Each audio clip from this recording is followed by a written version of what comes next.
A nossa aula de hoje chama-se O que é o Reino de Deus?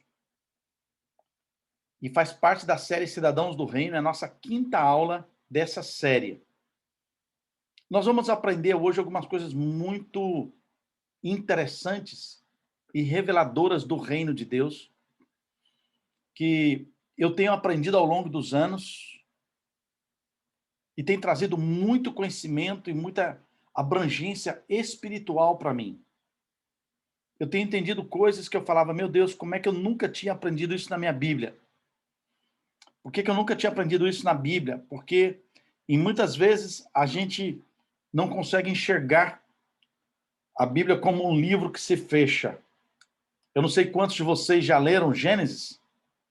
Gênesis é o primeiro livro. Eu não sei quantos de vocês já leram Apocalipse. Eu não sei se vocês já fizeram a associação de Gênesis com Apocalipse. A Bíblia é esse livro maravilhoso porque ele se fecha completamente.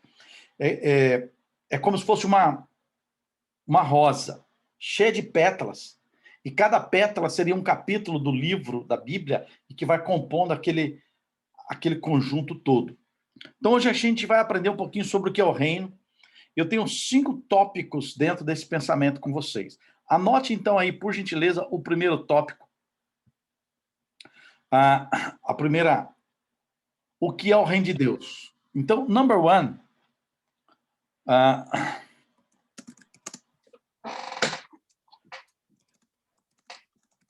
o que é o reino de Deus? Vamos lá. Number one, então, escreve aí. O reino de Deus, ele é um governo. É um governo baseado em relacionamento, no qual representa o Rei dos Reis, dos céus na terra. Eu vou explicar esse conceito para a gente entender ele de boa, tá? Enquanto eu estou falando com vocês, eu estou escrevendo aqui no chat do lado também. Eu falei na mentoria número 3, quem está acompanhando o processo vai entender, que eu falei qual que foi a função de Cristo Jesus. Por que Jesus veio do céu para a terra? Qual foi a missão dele? Qual a real missão dele? A religião nos ensinou que Jesus veio para nos salvar. Várias religiões cristãs ensinam isso. Outras ensinam que ele veio para estabelecer e criar uma religião chamada cristianismo. Eles não conseguem entender o real significado da vinda de Cristo. E quem se lembra disso na terceira aula que eu falei do significado da vinda de Cristo, nós lemos o texto de Isaías, capítulo 9, versículo 6. Porque um menino nos nasceu, um filho se nos deu, e o seu nome e o governo está sobre os seus ombros. Jesus Cristo veio à Terra para estabelecer um governo. Abre lá a sua Bíblia em Isaías 9. Tem muita gente aqui que não estava na aula 3, e eu não sei se vocês ouviram a aula 3. Isaías capítulo 9. Quem conseguiu achar o versículo 6 aí, leia para mim, por favor, abra o microfone e leia.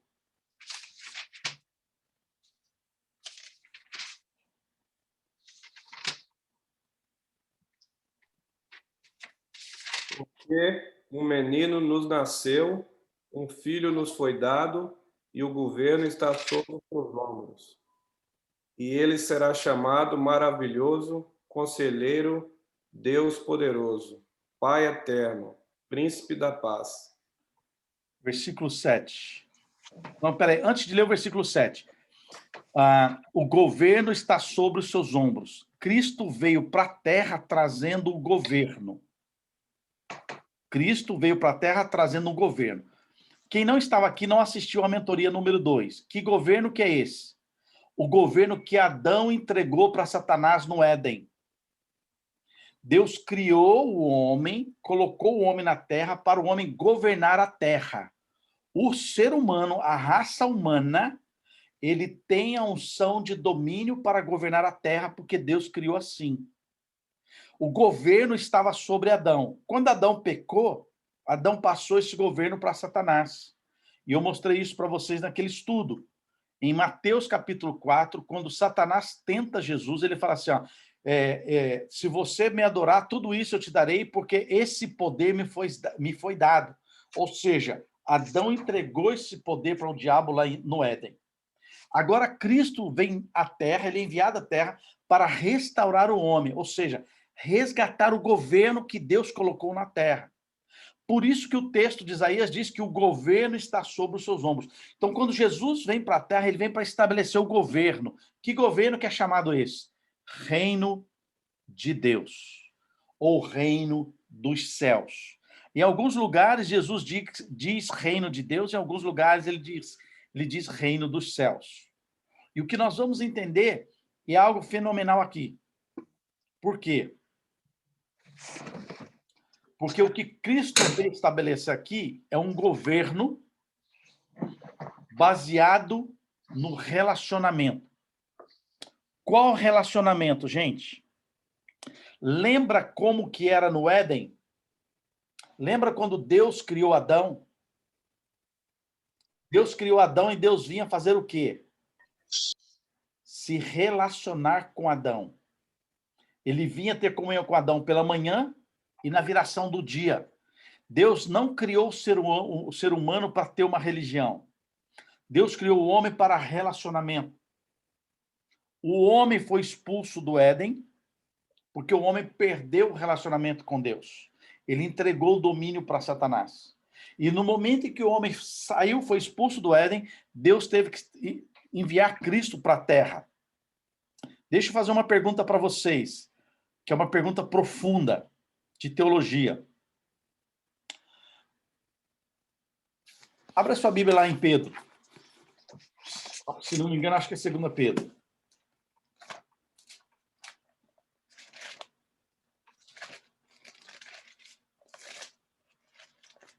Pedro está depois de Hebreus, né, gente?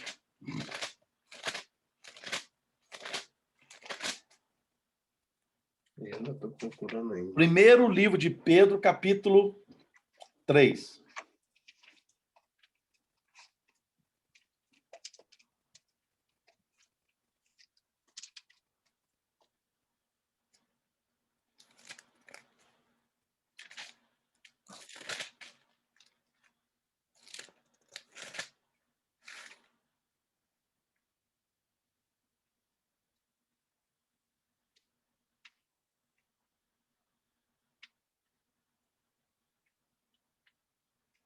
Onde é que não? Peraí. Capítulo 1, desculpa.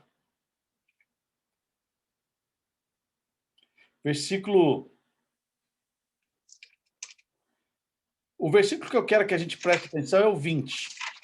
Mas eu quero que vocês vejam a partir do 19.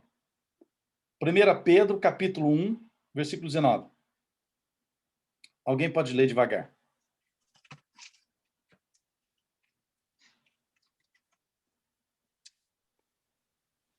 Mas com o precioso sangue de Cristo, como de um cordeiro imaculado e incontaminado, o qual, na verdade, em outro tempo, foi conhecido ainda antes da fundação do mundo, mas manifestado nesses últimos tempos por amor de vós. Ótimo. Agora vem a pergunta teológica. Quando foi que Cristo morreu?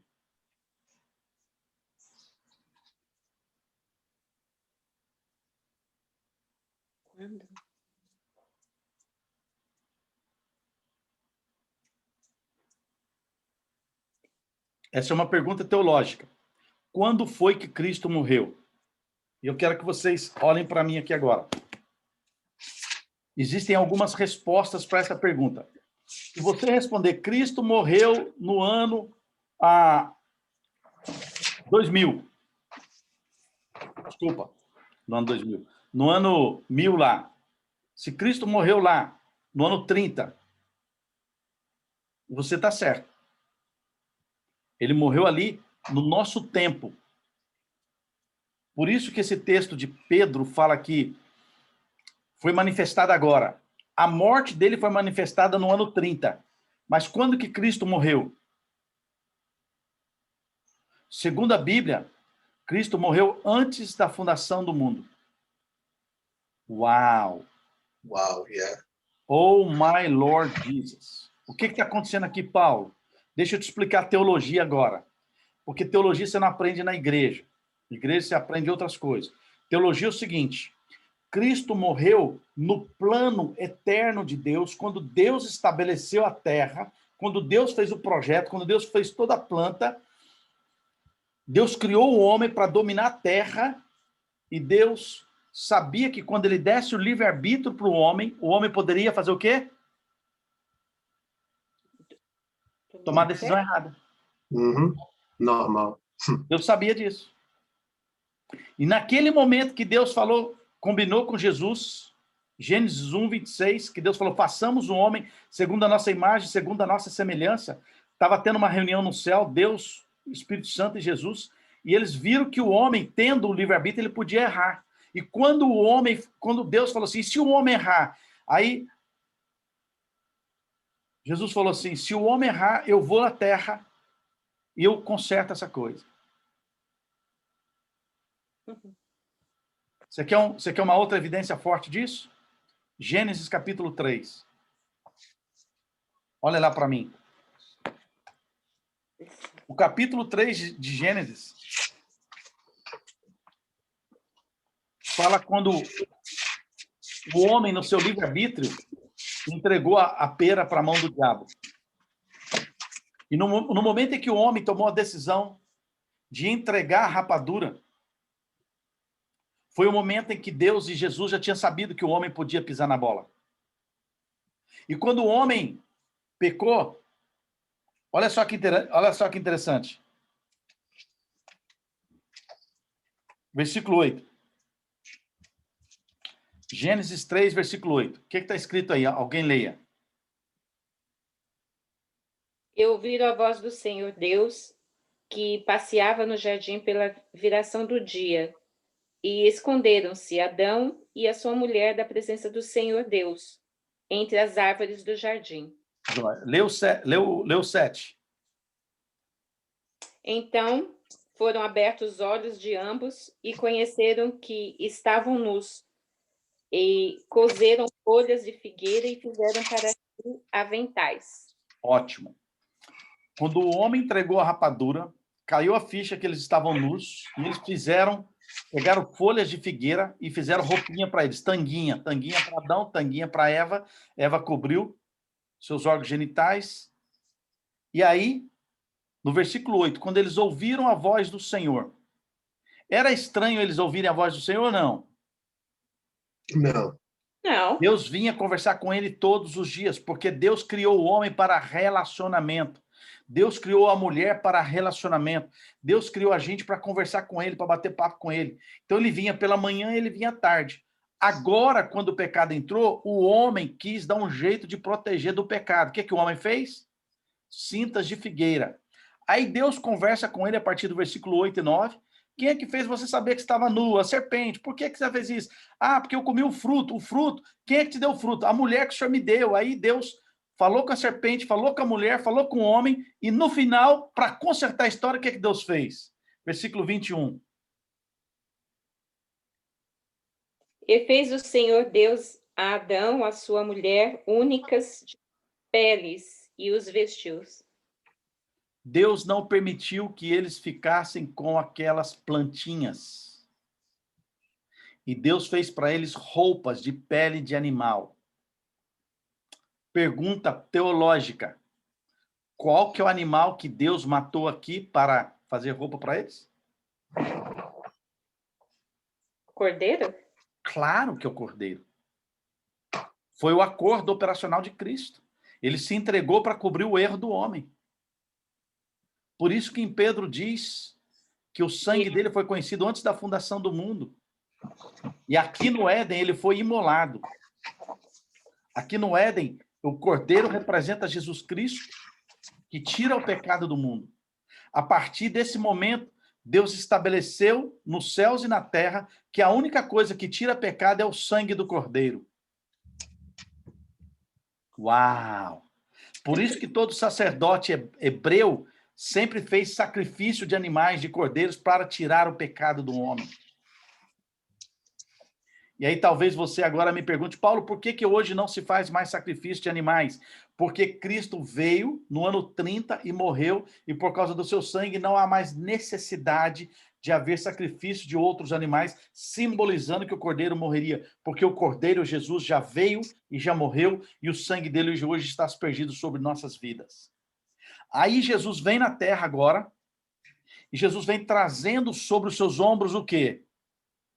O governo. Que governo? Do mundo. O governo que Adão entregou para o diabo lá atrás. Como Cristo morreu lá para cobrir o pecado de Adão, agora quando Cristo nasce, Isaías fala que ele vem e traz o governo de volta. E o governo agora é para instalar o reino de Deus.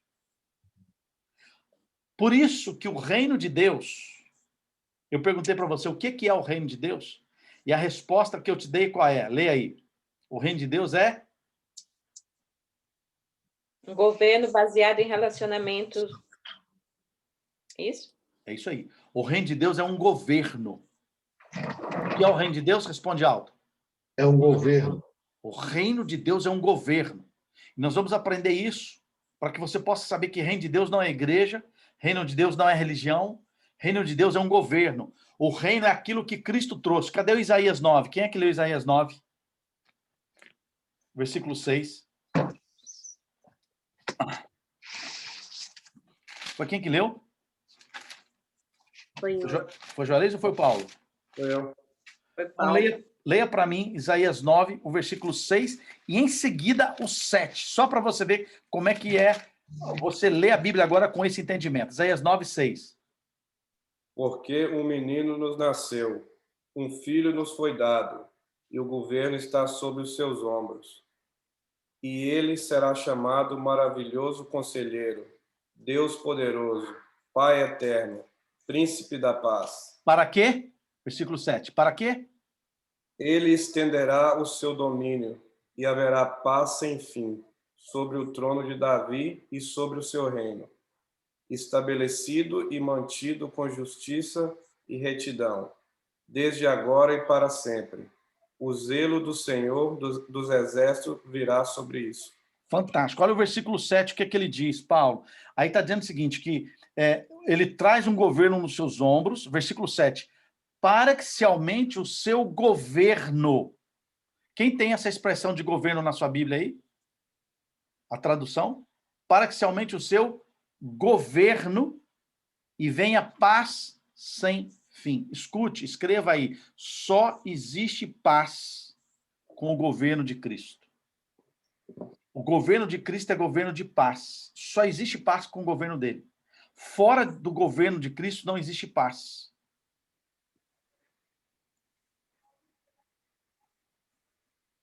Hoje, inclusive, fazendo meus estudos à tarde, eu aprendi o significado da palavra Muslim, que é muçulmano, né?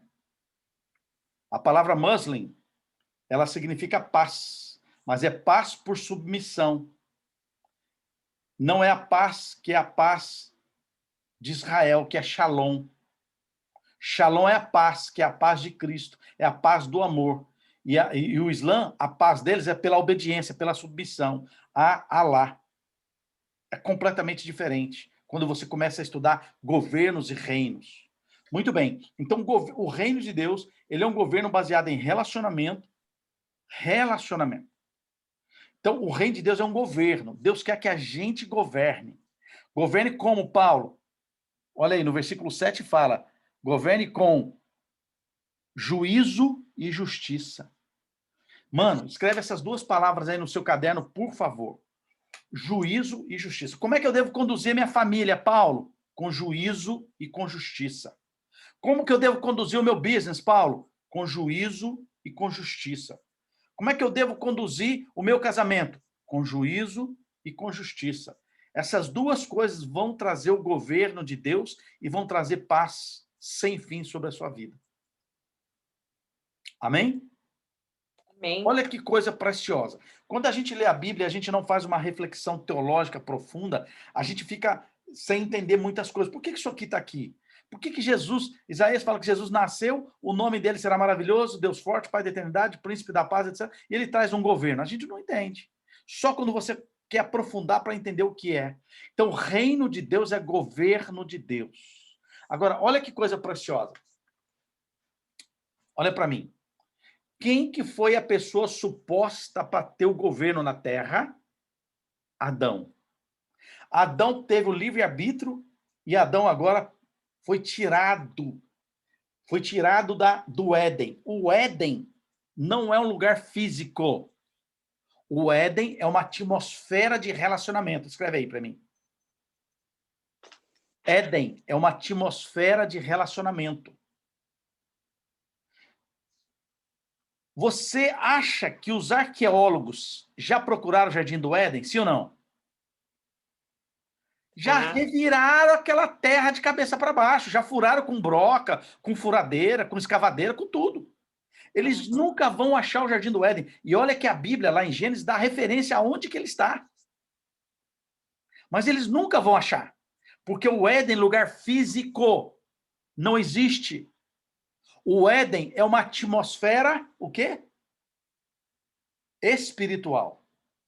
Atmosfera espiritual significa estar na presença de Yahvé. Você pode ter o Éden aí na sua casa. Uhul! Você pode ter o Éden no seu quarto. Você pode criar atmosfera espiritual com o teu Criador de uma intensidade tremenda. Éden é um lugar espiritual. Quem entendeu, levanta a mãozinha. Joia. Agora vamos caminhar comigo. Adão, então, agora era o cara suposto a trazer essa atmosfera espiritual. Adão era o cara suposto a ter o governo. Adão entregou a rapadura. O que Adão perdeu? Adão perdeu o domínio e a presença. Quando Adão perdeu o domínio e a presença, ele teve que ser tirado do Éden e foi agora ter que trabalhar. Meu tio lá em Minas Gerais fala comigo assim, então quer dizer que agora eu trabalho por causa desse tal de Adão? É, tio, por causa disso, ele pecou, agora o homem tem que comer o pão com o suor do rosto. Quando eu morrer, eu vou dar uma coça nesse Adão, a hora que chegar lá no céu, eu vou dar uma coça nele. Ai, ai, ai. Aí olha só que interessante.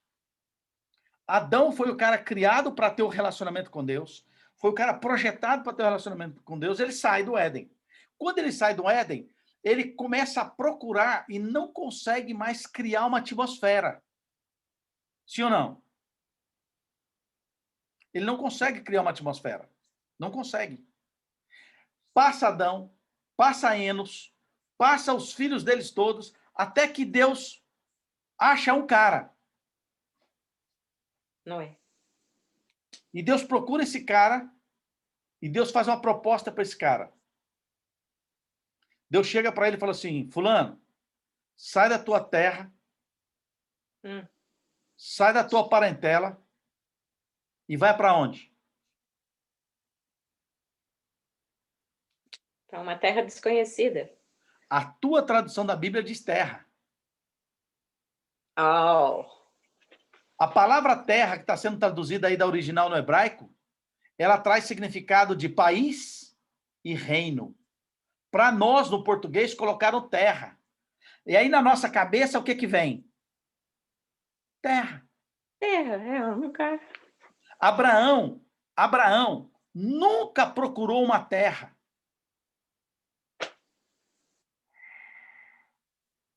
Gente, o que vocês vão aprender aqui hoje, o que vocês estão aprendendo aqui hoje, você não aprende em igreja nenhuma, não. Abraão nunca procurou uma terra. Abraão procurou um lugar, um país, um reino. A palavra de Yahvé para Abraão, para ele sair, sai da tua terra, sai da tua parentela e vem para um lugar onde eu vou te mostrar. Vem para um reino que eu vou te mostrar. Por isso que a Bíblia diz que Abraão saiu sem saber para onde Ia. Por que Abraão era nômade? Porque ele procurava esse reino. Ele andava se movendo, procurando a atmosfera, procurando estar na atmosfera do reino. Olha que coisa interessante. Já vou continuar com Abraão. Você já observou como é que os pássaros voam? Aqui na Flórida, como a gente vai muito na praia, eu gosto muito de ir na praia, eu vejo os pássaros voarem. Eles voam numa certa altura onde a massa de ar quente sobe e elas ficam numa temperatura lá em cima. Os pássaros voam na massa de ar quente sem bater as asas. Quem já viu isso? É verdade. Uhum. A massa de ar quente é como se eles pegassem uma onda no céu e estivessem surfando na onda. É. Eles só abrem as asas e deixam a massa de ar quente conduzir eles. Essa massa de ar quente é como se fosse uma atmosfera que conduz a pessoa sem ela precisar fazer esforço. É essa atmosfera que o Yahvé, o nosso Criador, oferece para mim e para você, chamada de reino de Deus. É essa atmosfera. E era essa atmosfera que Abraão estava procurando. Deus falou para ele assim, sai de Ur. O Ur dos caldeus é um lugar idólatra. Lá eles fabricavam imagens. Abraão era comerciante. Diz alguns estudiosos que Abraão comercializava tudo que vinha na sua mão.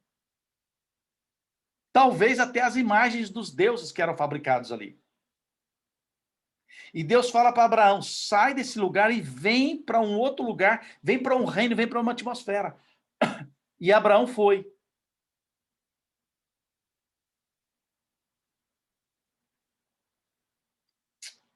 Não sei se falo, não sei se não falo.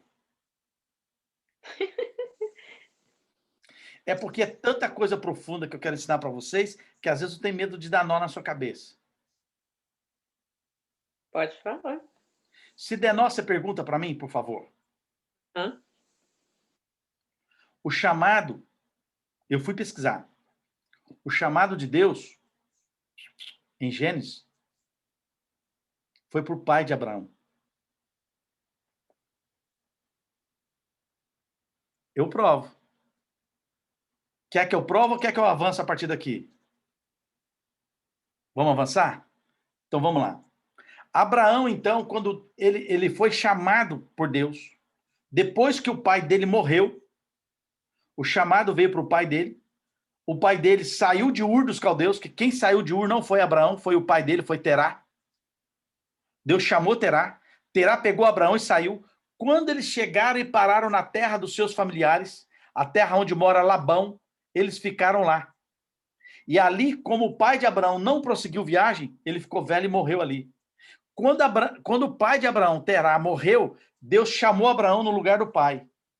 Quando Deus chama Abraão, Abraão responde e fala, eu vou. Meu pai não foi, mas eu vou. Meu pai não teve o chamado, mas eu aceito o chamado. Naquele exato momento que Abraão aceitou o chamado, sabe como é que a Bíblia chama Abraão a partir daquele dia?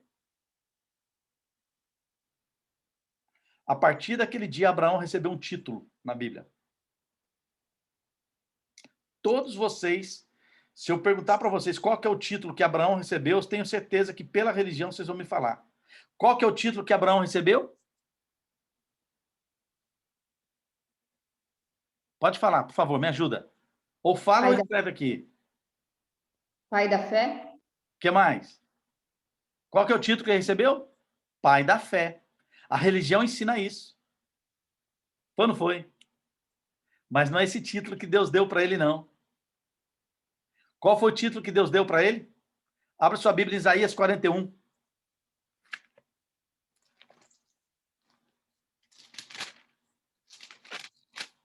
Ô, gente, a religião, ao invés de ensinar a gente, ela fez muito estrago em nós, tá?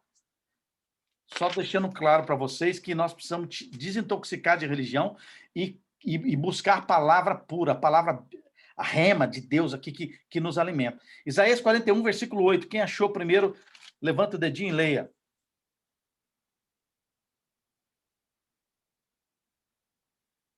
Porém, tu, ó Israel, servo meu, tu, Jacó, a quem elegi, descendente de Abraão, meu amigo. Opa! Ó, qual que é o título que Deus deu para Abraão? Meu amigo. Quem é que deu o título de pai da fé para Abraão? A religião. Abraão é amigo de Deus. Deus chamou ele de amigo. Por que Deus chamou ele de amigo, gente? Vamos supor que eu vou fazer, por exemplo, uma pescaria. Aí agora eu falo assim, ó, ô Paulo, ô Juarez, o Anderson, eu tô querendo fazer uma pescaria, vamos pescar comigo? Aí o Paulo fala assim, ô Xará, não vai dar não, eu tô precisando arrumar uns negócios aqui na loja, eu vou ficar aqui, não tem jeito. Aí eu chamo o Juarez fala, pastor, para mim não dá, eu tô aqui no Brasil, tá complicado aí. Eu chamo o Anderson fala assim, Paulo, eu vou pescar com você. Qual dos três que foi meu amigo?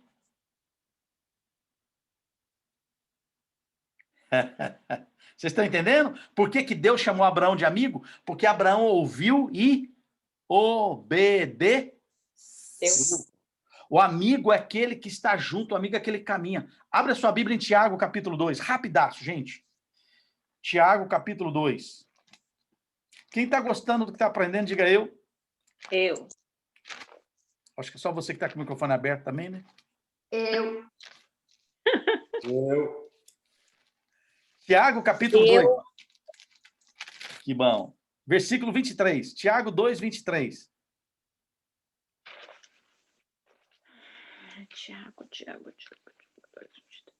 Tiago 2, 23. Quem já achou, pode ler, por favor. Outra pessoa leia aí para ter participação múltipla. Marilene não quer mostrar o rostinho, Lindsay não quer mostrar o rostinho, tô de mal. Vamos lá. Tiago 2, 23. Quem lê?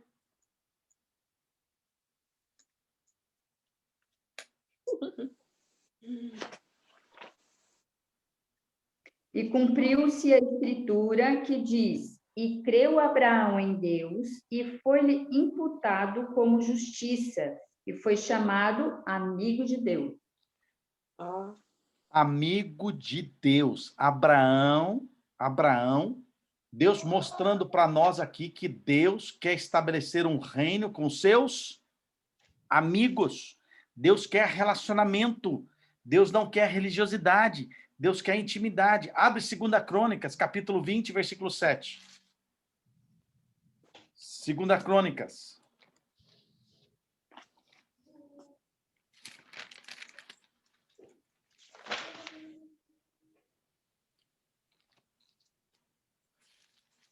Capítulo 20, versículo 7.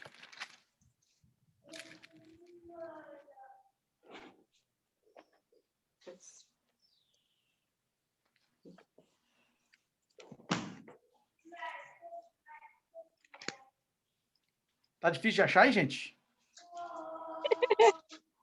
Certo.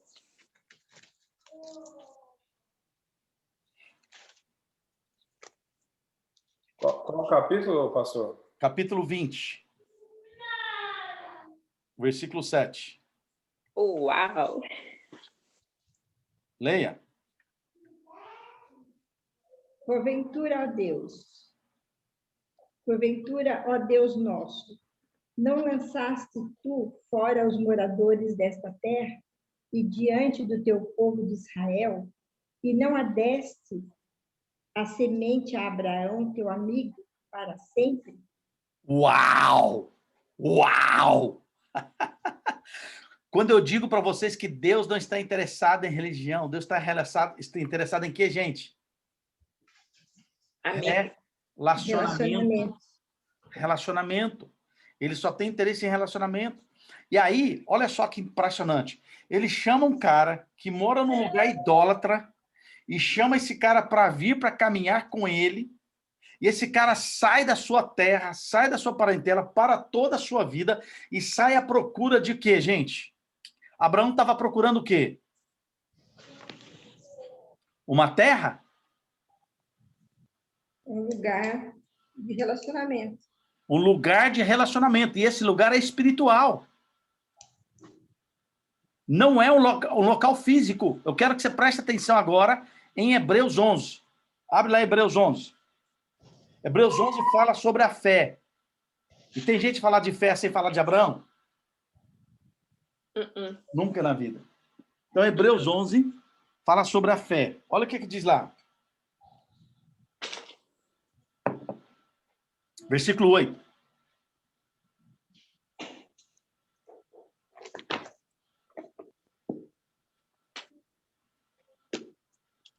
Hoje vai cair um caminhão de escama dos teus olhos, viu? Versículo 8, o que está escrito aí? Cadê o Anderson? Leia aí, Anderson. Pela fé, Abraão obedeceu quando foi chamado para ir a outra terra que ele receberia como herança.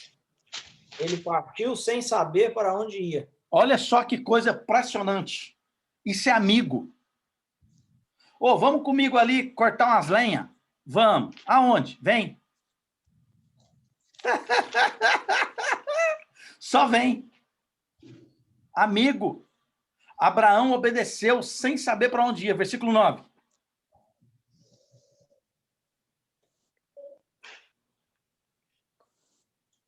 E eu mesmo quando chegou à terra que lhe havia sido prometida, viveu ali pela fé, pois era como estrangeiro, morando em tendas. Assim também fizeram Isaque e Jacó, que herdaram a mesma promessa.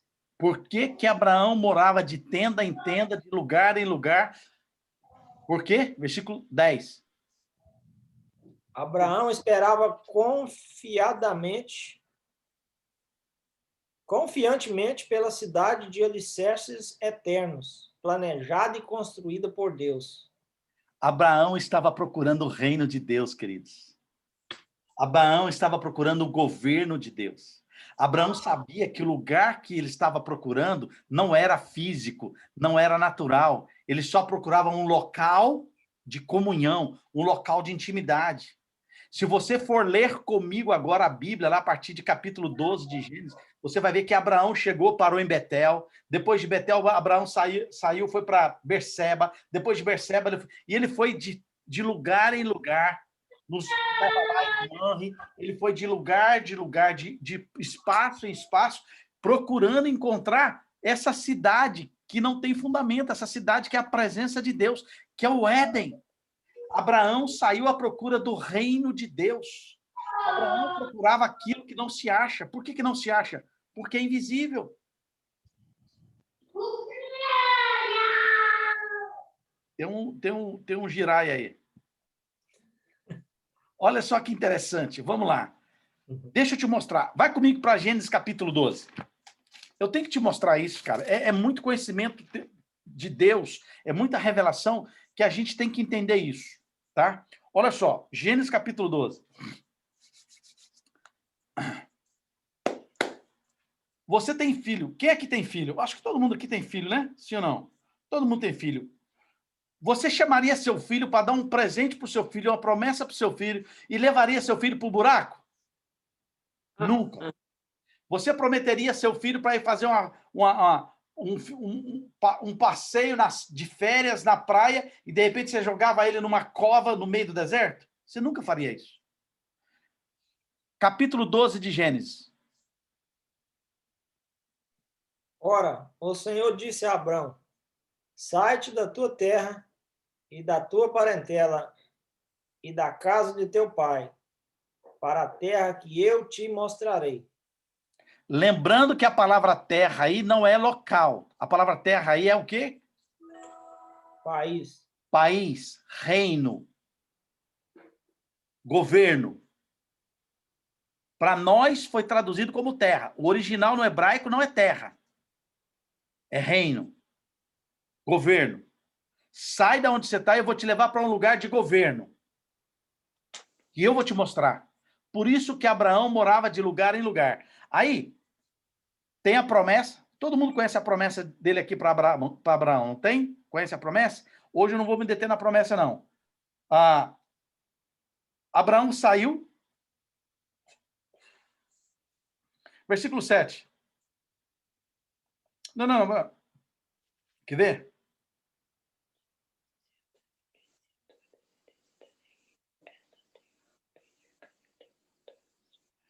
Versículo 4. Versículo 4 fala que partiu Abrão de Harã. Ele tinha 75 anos quando saiu dali.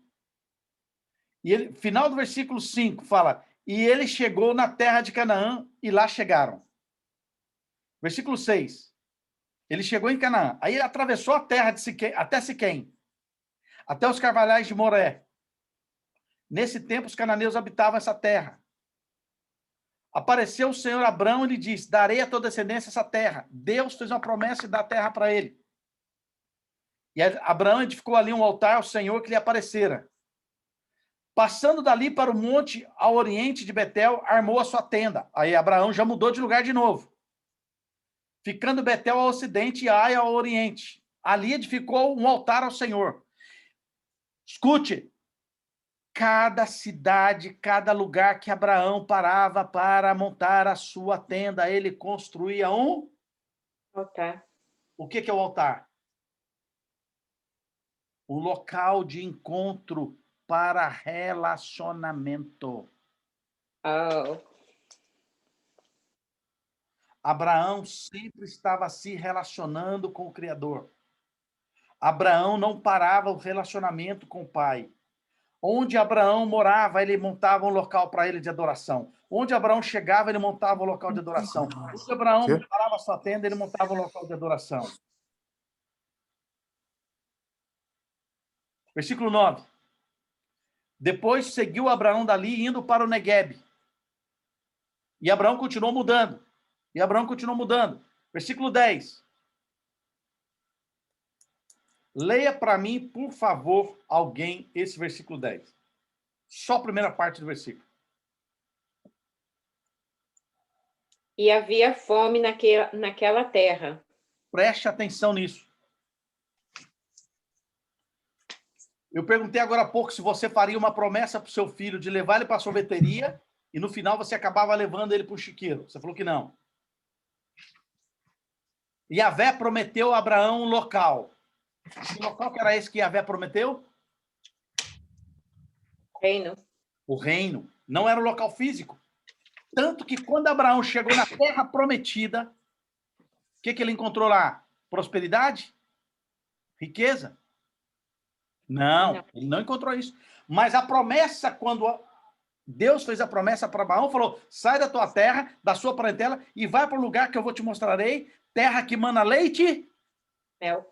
Aham. Cadê o leite e o mel aqui do versículo 10?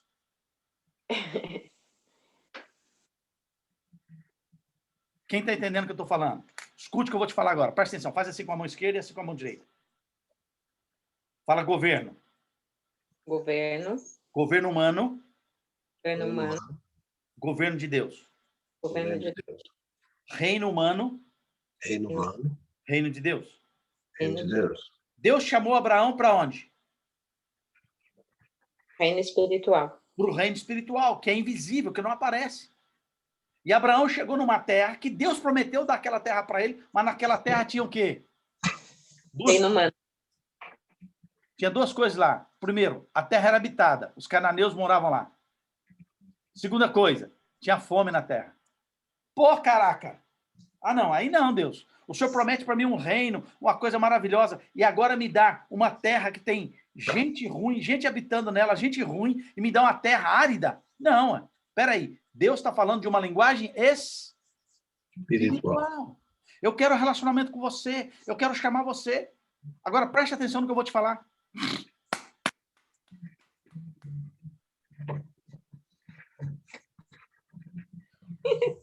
Não existe crise no reino de Deus.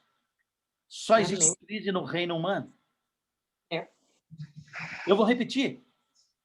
Não existe crise no reino de Deus. No governo de Deus não tem crise. Só tem crise no governo humano, só tem crise na terra humana, no que a gente vê, onde a gente pisa, onde a gente toca. No governo de Deus não tem crise. Paulo, que loucura é essa? Sim, deixa eu te falar uma coisa. No momento em que Deus chamou Abraão, que levaria para o lugar que manava leite e mel, Deus mentiu? Não. Não. Porque no reino de Deus não tem crise, no reino de Deus não falta nada. Cristo nunca enfrentou uma crise. E olha que o país passava uma das piores crises do planeta Terra.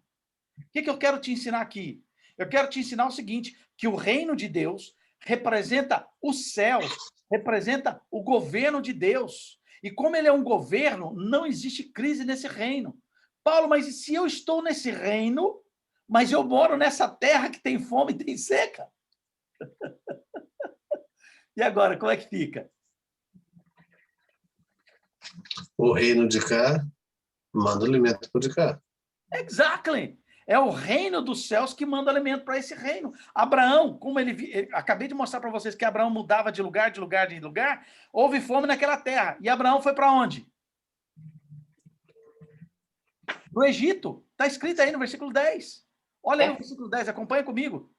O que está escrito aí? Havia fome naquela terra. Desceu então Abraão, foi para onde? Ao Egito. Ao Egito. E Abraão vai ao Egito fazer o quê? Peregrinar. Peregrinar, porque ele está à procura de uma cidade celestial. Nós acabamos de ler isso lá em Hebreus. Não lemos isso lá?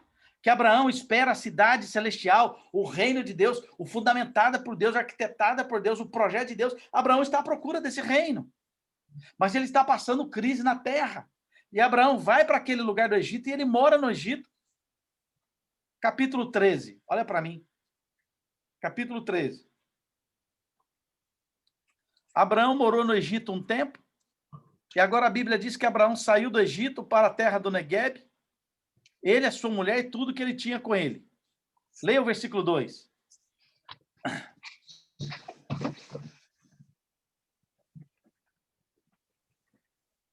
Capítulo 13?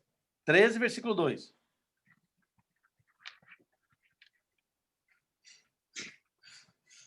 E ia Abraão muito rico em gado, em prata e em ouro. Olha para mim. Abraão estava morando em que terra? No Egito. Em que reino? Humano. Ele morava no humano, depois que ele passou. Vocês estão entendendo? Abraão, ele saiu da terra dele, da sua parentela, e foi à procura do reino de Deus.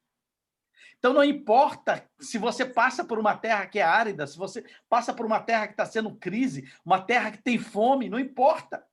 A Bíblia diz que no reino de Deus não tem crise, você vai passar por essa situação. E depois, olha lá, era Abraão muito rico. A minha Bíblia não diz que ele era apenas rico, diz que ele era muito rico. Ele ficou rico aonde? Na crise. Por que ele ficou rico na crise? Porque ele está no reino de Deus, onde não existe crise. O que é o reino de Deus, Paulo? O reino de Deus ele é um governo baseado em relacionamento, que representa os céus na terra. Ficou claro ou não? Mas, Paulo, nós estamos passando por uma pandemia.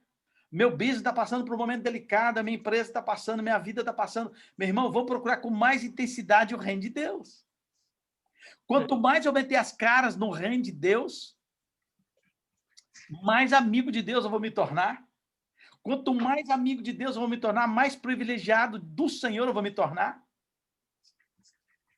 E nós entendemos que Abraão, então, procurou um lugar, ele nunca achou um lugar. Por que ele nunca achou esse lugar?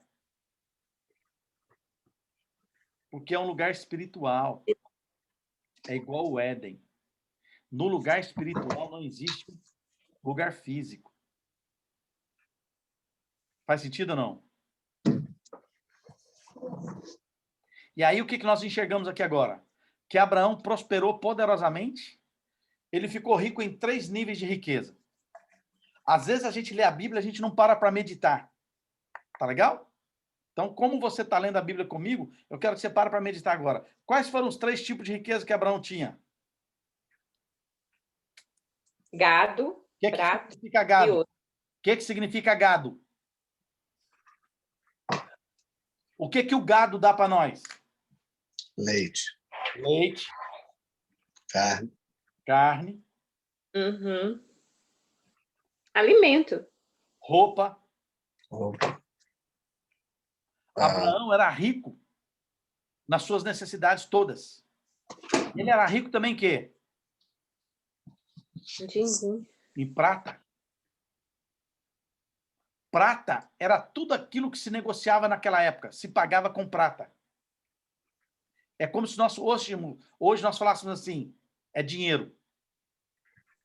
Dinheiro. Prata hoje é dinheiro. Naquela época se negociava e se pagava em prata. Hoje se negocia e paga em dinheiro, em papel moeda. Abraão era rico, então, em todos os seus suprimentos. Ele era rico com dinheiro. E Abraão era rico em quê? Ouro? O que significa ouro? Reserva Mel. financeira, lastro. Nossa, mel. Parece mel. Oh. Você falou, Ney? Não, eu falei mel porque parece mel ouro, né? Amarelo. Então, o ouro é a reserva financeira, é o patrimônio seu que não se acaba. Então, quando nós procuramos o reino de Deus, por isso que Jesus fala lá em Mateus, buscai primeiro o reino De Deus. e todas as outras coisas. Serão acrescentadas. Quais são as outras coisas? Ouro e Gado, prata e ouro. ouro. Busque o reino. Busque o reino de Deus. Paulo, aonde que é o reino? O reino é um lugar espiritual. Paulo, o que é o reino? O reino é um governo de juízo e de justiça, que eu tenho que ser justo, que eu tenho que ser honesto. Abraão foi o primeiro homem a ser chamado para esse reino. Por que Abraão foi ser o primeiro a ser chamado para o reino de Deus? Porque ele foi o cara que se tornou amigo de Deus. O que Deus quer de você? Deus quer de você amizade. O que Jesus quer de você? Relacionamento. O que é o reino de Deus? O reino de Deus é um reino de amizades. Agora, olha que coisa impressionante. O reino de Deus representa os céus, que é um governo. Os céus não aparecem, mas ele existe, sim ou não? O reino espiritual, ele não aparece, mas ele existe. Ele é tão real que uma pessoa teve a visão da Nova Jerusalém na Bíblia. Uma pessoa teve. Enxergou toda a Nova Jerusalém, tudo que tem lá. Quem foi essa pessoa? João? João. Por que foi João? Porque ele é mais chegado com Deus. Ele é o Senhor. Deus pega o melhor amigo dele do Velho Testamento, Abraão, e revela o reino para Abraão. Jesus pega o melhor amigo dele do Novo Testamento e revela o reino, a Nova Jerusalém. Por isso que está claro para mim e para você que o reino de Deus é um reino de relacionamento. Quando eu desenvolvo amizade com vocês, que são os meus mentoriados, eu não tenho uma amizade comercial com vocês. Eu quero desenvolver com vocês uma amizade que vai além da troca de dinheiro. Eu quero desenvolver com vocês uma amizade que é de relacionamento puro, de relacionamento verdadeiro, da gente andar junto, da gente comer pão junto. Entende o que eu estou falando ou não? Quando eu vou na casa de vocês, eu faço questão de estar na sua casa, de almoçar com você, de jantar com você. Eu sou um cara de relacionamento, porque eu aprendi que Deus quer é relacionamento. Então, quando nós temos esse nível de intimidade, nós crescemos no relacionamento. O apóstolo João, ele teve a visão da Nova Jerusalém, ele descreveu o céu de uma forma linda, descreveu tudo. Por quê, Paulo? Porque ele era o amigo íntimo de Jesus. Jesus tinha 70 discípulos. Dos 70, ele escolheu 12 e fez apóstolos. Dos 12 apóstolos, ele tinha um grupo de 3 pessoas mais íntimas, Pedro, Tiago e João. E dos 3, João era o cara mais chegado dele. É o cara que deitava o coração no peito dele, os dois conversavam, batiam papo. Escreve aí no seu caderno. O reino de Deus é o governo de Deus baseado em relacionamentos. A maioria das pessoas que pensam que o reino de Deus pode ser trocado com dinheiro, pode ser trocado com outras coisas, esquece. Reino de Deus é relacionamento. E olha que eu preparei uma aula para dar os 5 pontos para vocês do reino de Deus e só fiquei no primeiro. Yeah. Eu precisava ter dado essa aula inteira hoje. Mas os 4 pontos vão ficar para a semana que vem, porque já são 8 horas e 33 minutos.